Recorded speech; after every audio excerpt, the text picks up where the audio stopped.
Hello guys, in この動画で I want to talk about Ninja Gaiden 4 as a newcomer to the series and as personally a big DMC fan.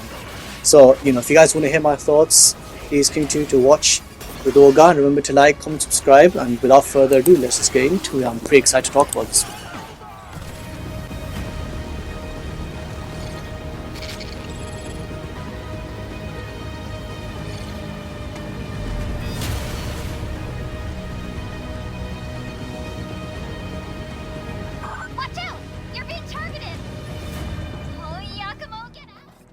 Now, I've played some of Platinum's other games, and to be honest, I didn't really like them. I played Nier and I played Bayonetta, and I thought they were alright. I didn't think they were anything special personally.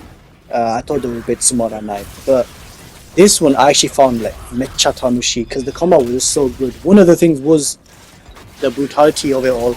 Like, it was super satisfying to just slice off the limbs and see them everywhere, and that feeling of being held by the super cool and like the cinematic executions that you can see sometimes while I'm playing. Those dismemberments were actually really cool with the cinematic camera and stuff and the sound effects. It was all very cool and satisfying to experience.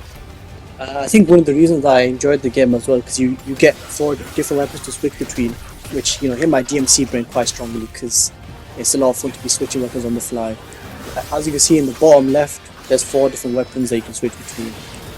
You have the Takemina Kata on the top of the weapon wheel, which are fast use swords that have a good range, especially in Blood Raven form, which is basically the power boost, so the gauge above the weapon wheel, and you can get extra attacks, powerful new attacks, stuff like that, and it just helps a lot with breaking guards and things of that nature as well.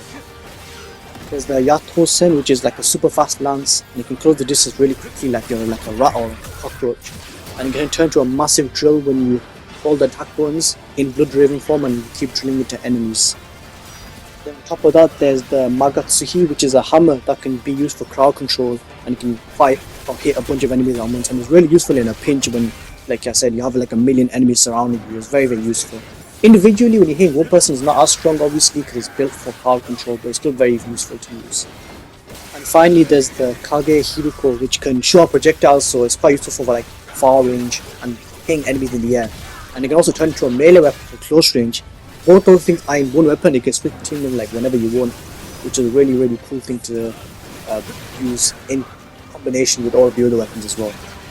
The gameplay just pretty much centers around switching between all the weapons on the fly, combined with the movement of like running on the walls and jumping, air combos, stuff like that, and reacting to attacks, parrying, blocking, dodging to gain the advantage against all of the enemies that you find against. That's pretty much the overall combat loop.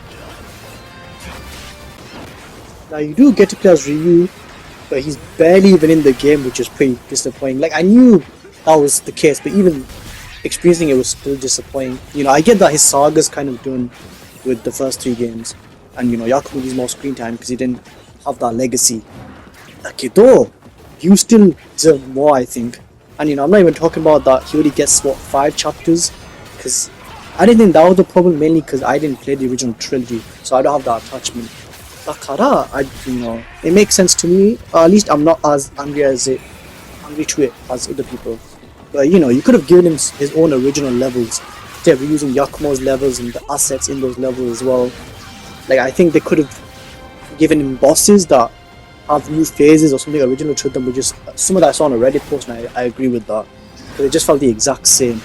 It's like they didn't even see the big backlash that DMC4 got back. Like Jurokunin Mai, something like that.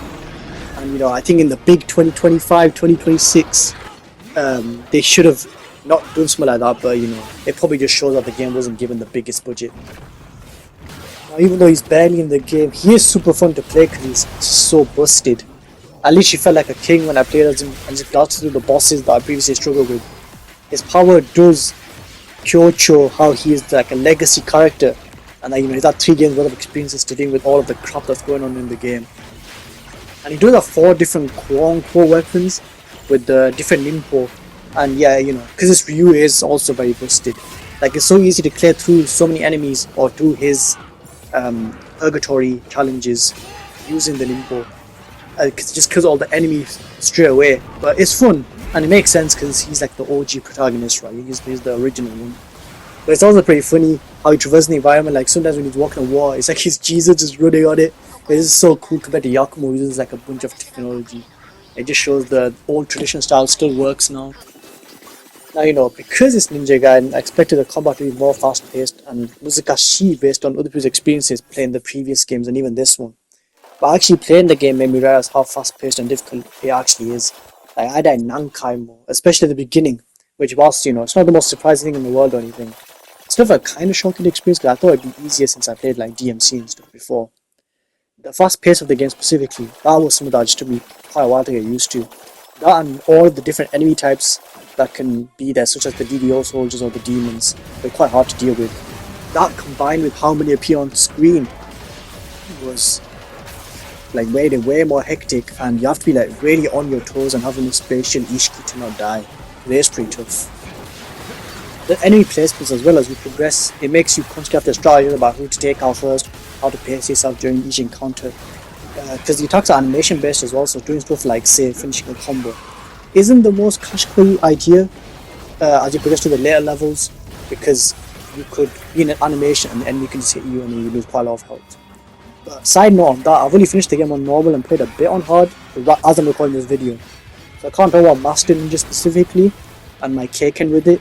But if the channel does ever go big enough, or might do my own, maybe we'll see. I'd like to maybe stream a playthrough of Master Ninja. So I think it'd be pretty entertaining because I'll probably rage quite a lot, and it'd be quite fun to see on screen as well with a type of action game like this, hack and slash game like this. Now the story is like it's a very Kihon Tekina story, because all it's really about is you need to break force heals and release some evil dragon and purify it. It's not anything special, but I would like to mention that I really like the characters overall, mainly Yakumo and Saori. They were both pretty Subarashi, Akala, and I like the banter between them when you would hear it whilst you were fighting enemies or just in cutscene.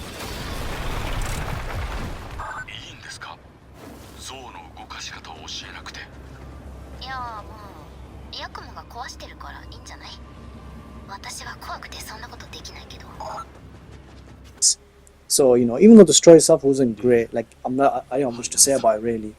I don't think any of us are really playing Ninja Gaiden for the story. I am a newcomer, but even I knew not to expect some Hideo Kojima level story with 20 million hour cutscenes. But yeah, graphically the game's pretty stellar, it's pretty nice. Level design I think it's fine. I know people say it's crap, but it was alright. But the graphics and the art direction were mainly what made it more like nice to see and nice to run around and experience. And all of this stuff does highlight how it's like a Mirai Tekina Tokyo, right? It's pretty futuristic Tokyo. Musically as well, the game is insane. I really like it. Like how do you have such a banger of a song for the first boss fight in the game?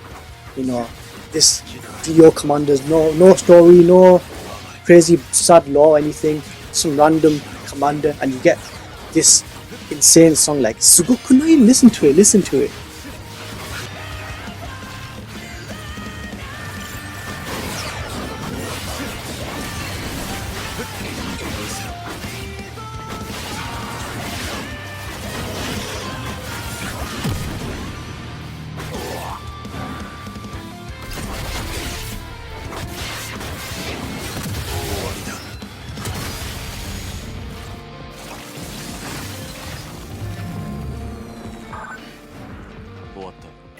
So in summary, I personally really did enjoy my time with the game. Is it flawed in certain Tokuros? Yeah, 100%.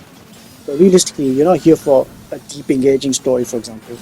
The review complaints on him barely being in the game are pretty valid, even if I don't feel as negatively towards them.